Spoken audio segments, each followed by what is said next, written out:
maintenant, on va plus se laisser faire, on n'attend plus. Dans tous les quartiers, il faut qu'on s'organise, non seulement contre les crimes policiers, contre les fascistes qui assassinent dans les quartiers, comme à Place Blanche, début mai. Et on redit haut et fort, la police tue.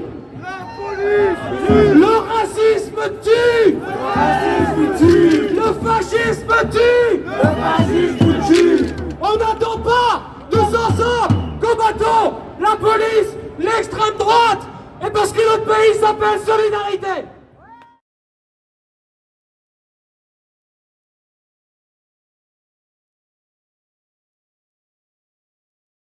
On était au départ rassemblés à Château-Rouge, habitants du 18e, habitantes du 18e, organisation, collectif, syndicat du 18e arrondissement, pour commémorer la mémoire d'une jeune fille de 21 ans qui est décédée dimanche dernier.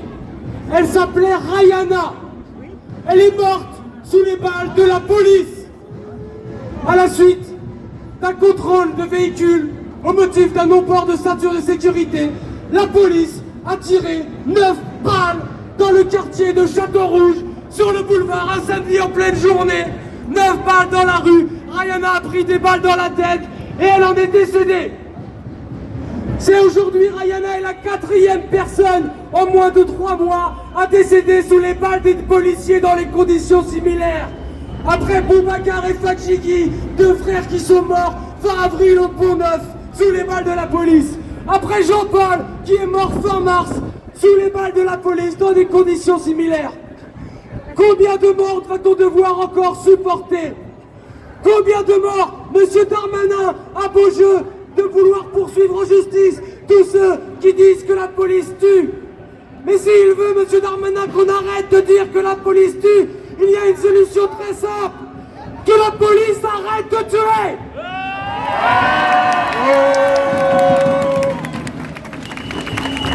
Il y a 2 raisons qui rendent possible un meurtre policier comme samedi dernier. La première, c'est la modification de la loi en 2017 qui assouplit les conditions de la présomption d'innocence pour les policiers et qui leur permettent d'utiliser leurs armes à feu. Après, même si leur vie n'est pas en danger après avoir fait les sommations, ils peuvent tirer à vue sur des gens. Nous demandons l'abrogation de cette loi.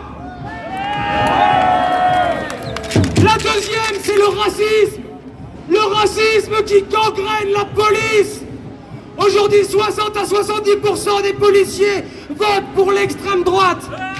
Aujourd'hui, dans les quartiers populaires, et nous du 18e, on sait que dans les quartiers populaires, les habitants le disent, il faut des drames pour se rendre compte, mais les violences policières, le harcèlement policier, c'est tous les jours. C'est tous les jours que les policiers contrôlent, harcèlent, violentent les jeunes dans les quartiers de la Goutte d'Or, de l'Évangile, de la Moscova. C'est tous les jours que les policiers harcèlent et traquent les bifins à la porte Montmartre. C'est tous les jours que les policiers traquent les sans-papiers pour délivrer des obligations de quitter le territoire français. C'est tous les jours que les policiers, la brave M, harcèlent les livreurs à vélo ou à scooter de la porte Montmartre et leur volent leur téléphone portable pour les priver de leur outil de travail. Alors maintenant, on va plus se laisser faire, on n'attend plus. Dans tous les quartiers, il faut qu'on s'organise, non seulement contre les crimes policiers, contre les fascistes qui assassinent dans les quartiers, comme à Place Blanche, début mai. Et on redit haut et fort, la police tue. La police tue. Le racisme tue. Le racisme tue. Le fascisme tue. Le fascisme tue. On n'attend pas, tous ensemble, combattons la police, l'extrême droite, et parce que notre pays s'appelle Solidarité. Oh.